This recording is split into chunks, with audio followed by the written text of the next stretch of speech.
Hi friends, welcome to Shiva studies. So ఈరోజు inter first year journal proper chapter చూద్దాం. ఈ journal proper అంటే ఏంటంటే ఇందులో అసెట్స్కి సంబంధించినటువంటి అంశాలను రికార్డు చేయడం జరుగుతుంది. సో ఇవి మళ్ళీ కొన్ని టైప్స్ ఉంటాయి. ఓపెనింగ్ ఎంట్రీ, క్లోజింగ్ ఎంట్రీ ఇందులో ప్రిపేర్ చేయడం జరుగుతుంది. సరే, మనకు ఎగ్జామ్లో 2 మార్క్స్కి ఈ ఓపెనింగ్ ఎంట్రీ అనేటువంటిది ఎక్కువగా ఇవ్వడం జరుగుతుంది. అందుకని మనం ఓపెనింగ్ ఎంట్రీని 2 మార్క్స్కి ఎలా ప్రిపేర్ చేయాలో చూద్దాం. Right, first pass the opening journal entry. ఇది problem. Pass the opening journal entry on January 1st, 2023. ఇవి మనకు అసెట్స్, లయబిలిటీస్ ఇవ్వడం జరిగింది. సో ఇవి మనం ఓపెనింగ్లో ఎలా తీసుకోవాలి అనేది ఇక్కడ చూద్దాం. దీన్ని మనం ఓపెనింగ్ ఎంట్రీ అంటాం. ఎలా ప్రిపేర్ చేయాలో చూద్దాం. సో మనం జనరల్ ఎంట్రీ ఏ విధంగా ప్రిపేర్ చేస్తామో సేమ్ అదే విధంగా ప్రిపేర్ చేయాలి. Date, particulars, LF number, debit amount, credit amount. ఇది జనరల్ ఎంట్రీస్ ఏ విధంగా అయితే ప్రిపేర్ చేస్తామో అదే విధంగా ఫార్మేట్ ఉంటుంది. ఇప్పుడు చూద్దాం. అయితే ముందు ఏం చేయాలంటే అసెట్స్ అన్నీ డెబిట్ అవుతాయి మన రూల్ ప్రకారం. Debit all assets, credit all liabilities. కాబట్టి ముందు ఏం చేయాలంటే అసెట్స్ అన్నీ మనం చూద్దాం. స్టాక్ అసెట్, క్రెడిటార్స్ ఇది liability,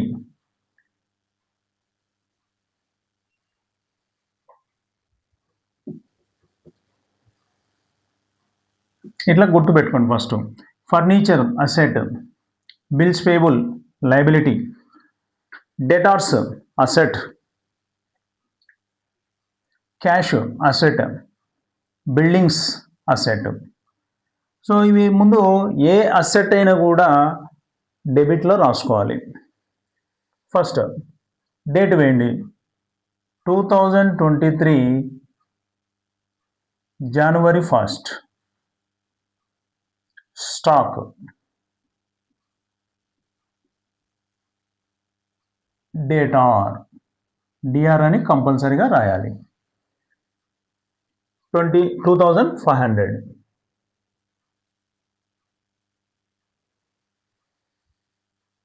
furniture,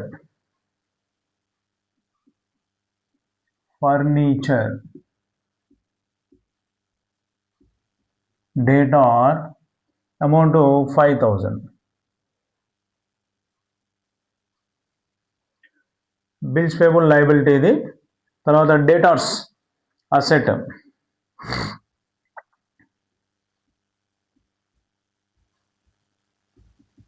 డేటార్స్ 3000. Next cash in hand, only cash అని ఇస్తుంటాడు. సో ఇది అసెట్ అవుతుంది. ఇంకోటి క్యాష్ అట్ బ్యాంక్ కూడా ఇస్తుంటాడు, అది కూడా అసెట్ అవుతుంది. Cash account data amount 2800. Buildings కూడా అసెట్టే. బిల్డింగ్స్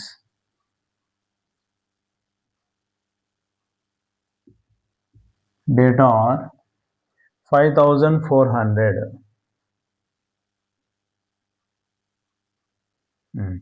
సో ఇప్పుడు అసెట్స్ అన్నీ అయిపోయినాయి. అసెట్స్ అన్నీ ముందుగా ఈ విధంగా మనం టిక్ పెట్టుకొని అన్నీ డెబిట్లో రాసుకోండి. ఇప్పుడు లయబిలిటీస్ క్రెడిట్ అవుతాయి కాబట్టి క్రెడిట్లో రాసుకోండి. ఫస్ట్ ఏముంది లయబిలిటీస్లో? Credit hours.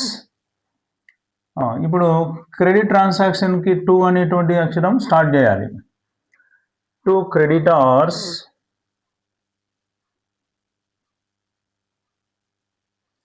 $10,000 క్రెడిట్లో వేయాలి అమౌంట్. ఇది bills payable,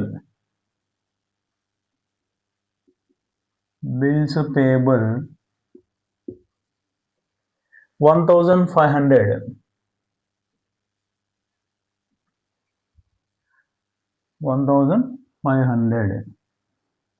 next bills payable అయిపోయిన తర్వాత ఇక అంతే, రెండే ఉండేది లయబిలిటీస్. రైట్. ఇప్పుడు మనం ఏం చేయాలంటే అసెట్స్లో నుంచి లయబిలిటీస్ తీసేయాలి. దీన్ని ఎక్కడ కూడా టోటల్ చేయకూడదు. ఇది ఓపెనింగ్ ఎంట్రీ అనేటువంటిది టోటల్ చేయకూడదు. ముందు అసెట్స్ అన్నీ చూసుకోండి.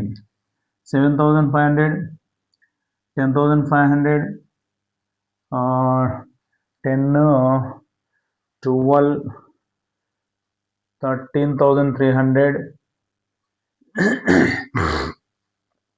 18,700, 18,700 ఏంది అసెట్స్. చూడండి, మళ్ళీ ఒకసారి చూసుకోండి. టోటల్ చాలా జాగ్రత్తగా చూసుకోవాలి. 0, 0, 8, 13, 17, 6, 2, 8, 11, 16, 2, 18. రైట్. అసెట్స్ 18,700. లయబిలిటీస్ 11,500. 11,500 ఇవి లయబిలిటీస్.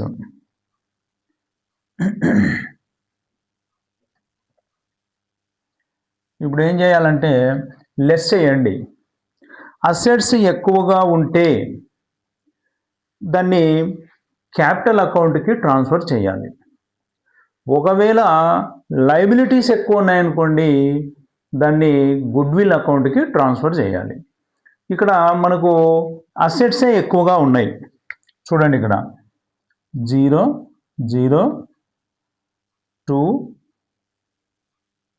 7, ఇంకంతే 7,200. చూడండి, ఇక్కడ అసెట్స్ ఎక్కువగా ఉన్నాయి. ఎంత ఎక్కువ ఉన్నాయి అంటే 7,200. అంటే తక్కువ అనేది ఎటువైపు తక్కువ ఉన్నాయి? లయబిలిటీస్ సైడ్ తక్కువగా ఉన్నాయి. చూడండి, లయబిలిటీస్ సైడ్ 7,200 తక్కువగా ఉన్నాయి. అంటే లయబిలిటీస్ తక్కువ ఉన్నాయంటే అసెట్స్ ఎక్కువ ఉన్నట్టే కదా. ఎంత ఎక్కువ ఉన్నాయంటే 7,200. సరే, అది అయిపోయింది. ఇప్పుడు దీన్ని ఏ అకౌంట్కు ట్రాన్స్ఫర్ చేయాలని చెప్పాము? క్యాపిటల్ అకౌంట్కి ట్రాన్స్ఫర్ చేయాలి. To capital account. సో ఎందుకు క్యాపిటల్ అకౌంట్కి ట్రాన్స్ఫర్ చేయాలి అని అంటే, ఇప్పుడు వీళ్ళు అంటే ఎవరు? ఈ కంపెనీ షేర్ హోల్డర్స్ కావచ్చు, లేదంటే పార్ట్నర్షిప్ అకౌంట్ అయితే పార్ట్నర్స్ కావచ్చు. ఈ లయబిలిటీతో స్టార్ట్ చేశారు. 11,500తో అంటే క్రెడిటార్స్ 10,000, బిల్స్ పేబుల్ 1,500 తీసుకొని బిజినెస్ స్టార్ట్ చేసి, సో ఈ అసెట్స్ వాళ్ళు సంపాదించుకున్నారు. 18,700 సంపాదించారు. అంటే ఈ ఓనర్స్ కష్టపడటం వల్ల అసెట్స్ అనేటువంటివి సంపాదించుకోవడం జరిగింది. సరే, ఈ అసెట్స్ యొక్క అప్రిషియేటెడ్ అమౌంట్ని ఓనర్ యొక్క అకౌంట్కి ట్రాన్స్ఫర్ చేయాలి. అంటే ఓనర్ తర్వాత ఓనరు వాడుకోవచ్చు, లేదా కంపెనీలో అట్లనే ఉంచవచ్చు. కాబట్టి ఇక్కడ ముందు ఆ అమౌంట్ని ఏం చేయాలంటే ఓనర్ అకౌంట్కి ట్రాన్స్ఫర్ చేయాలి. ఆ ఓనర్ అకౌంట్ ఏంటంటే క్యాపిటల్ అకౌంట్. చూడండి, కంపెనీలో ఓనర్స్కి అంటే పార్ట్నర్స్కి కావచ్చు, షేర్ హోల్డర్స్కి కావచ్చు, క్యాపిటల్ అకౌంట్ అనేటువంటిది ఉంటుంది. ఆ క్యాపిటల్ అకౌంట్కి ట్రాన్స్ఫర్ చేయాల్సి ఉంటుంది. మళ్ళీ చూడండి, ఈ అసెట్స్ యొక్క అప్రిషియేటెడ్ అమౌంట్ ఏం చేయాలంటే ఈ పార్ట్నర్స్ లేదా ఓనర్స్ యొక్క అకౌంట్కి, ఓనర్స్ యొక్క క్యాపిటల్ అకౌంట్కి ట్రాన్స్ఫర్ చేయాల్సి ఉంటుంది. ఇది అనమాట. అందుకనే ఈ అసెట్స్ యొక్క అమౌంట్ని క్యాపిటల్ అకౌంట్కి ట్రాన్స్ఫర్ చేయాలి. సరే, ఒకసారి లయబిలిటీస్ ఎక్కువ ఉన్నాయనుకోండి, అసెట్స్ తక్కువ ఉంటాయి. అంటే అర్థం ఏమంటే ఈ ఓనర్స్ కొద్దిగా కంపెనీని డెవలప్మెంట్ చేసుకోవాలనే ఉద్దేశంతో లయబిలిటీస్ ఎక్కువగా తీసుకోవడం జరిగింది. సో లయబిలిటీస్ ఎక్కువ వస్తున్నాయంటే అర్థం ఏంటి? కంపెనీకి మార్కెట్లో గుడ్విల్ బాగుంటేనే లయబిలిటీస్ అనేటువంటివి అందుతాయి అన్నమాట. కంపెనీకి బ్యాడ్ నేమ్ ఉందనుకోండి, బ్యాంకులు లోన్ ఇవ్వవు, ఇక ఎవరు ఫ్రెండ్స్ కానీ బంధువులు కూడా లోన్ ఇవ్వరు. అంటే ఇక్కడ లోన్ అనేటువంటిది అందుతూ ఉంది బాగా అంటే కంపెనీకి గుడ్ నేమ్ ఉందని అర్థం. అందుకని ఇక్కడ ఎప్పుడైతే లయబిలిటీస్ ఎక్కువ ఉన్నాయో దాన్ని ఆ ఎక్కువ ఉన్నటువంటి అమౌంట్ని ఏమంటారంటే గుడ్ విల్ అంటాం. గుడ్ విల్ అంటే అప్పుడు లయబిలిటీస్ ఎక్కువ ఉన్నాయంటే ఈ అసెట్స్ తక్కువ ఉన్నాయని అర్థం. అసెట్స్ తక్కువ ఉన్నప్పుడు ఆ తక్కువ ఉన్నటువంటి అమౌంట్కి ఎదురుగా గుడ్ విల్ అని రాయాలి. ఆ ఎక్కువ లయబిలిటీస్ని గుడ్ విల్ రూపంలో చూపెట్టాలి. లయబిలిటీస్ ఎక్కువ ఉన్నాయి, అసెట్స్ తక్కువ ఉన్నాయి. ఆ అసెట్స్ తక్కువ ఉన్నటువంటి వైపు గుడ్ విల్ అని రాసుకోవాలి. ఇదనమాట.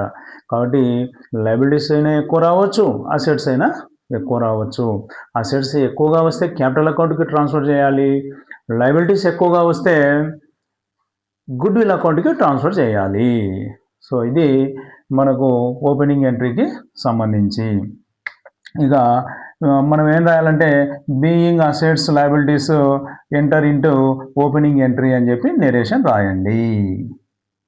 సో అక్కడికి మనకు ఈ ఓపెనింగ్ ఎంట్రీ అనేది కంప్లీట్ అయిపోయింది. క్యాపిటల్ అకౌంట్కి ట్రాన్స్ఫర్ చేసి క్యాపిటల్ అకౌంట్ అని రాసి నెరేషన్ మాత్రం కింద రాయండి. ఏమని రాయాలి నెరేషను? ఈ అసెట్స్ లయబిలిటీస్ ఓపెనింగ్ ఎంట్రీలో ఎంటర్ చేయడం జరిగింది. Being assets and liabilities in opening entry, అంతే. సో అది అక్కడికి అయిపోయింది. ఇక్కడ ఆన్సర్ ఏది అంటే 7200. సో ఇది మనకు 2 మార్క్స్కు అడుగుతున్నాడు ఎగ్జామ్కి. ఖచ్చితంగా ఈ జనరల్ ప్రాపర్ అనేటువంటి చాప్టర్లో ఓపెనింగ్ ఎంట్రీని మాత్రమే 2 మార్క్స్కి అడుగుతున్నాడు. కాబట్టి విద్యార్థులు ఈ ఓపెనింగ్ ఎంట్రీని 2 మార్క్స్కు బాగా చూసుకోండి. సో మీకు ఈ వీడియో నచ్చినట్లయితే సబ్స్క్రైబ్ చేయండి, లైక్ చేయండి. So thank you for watching.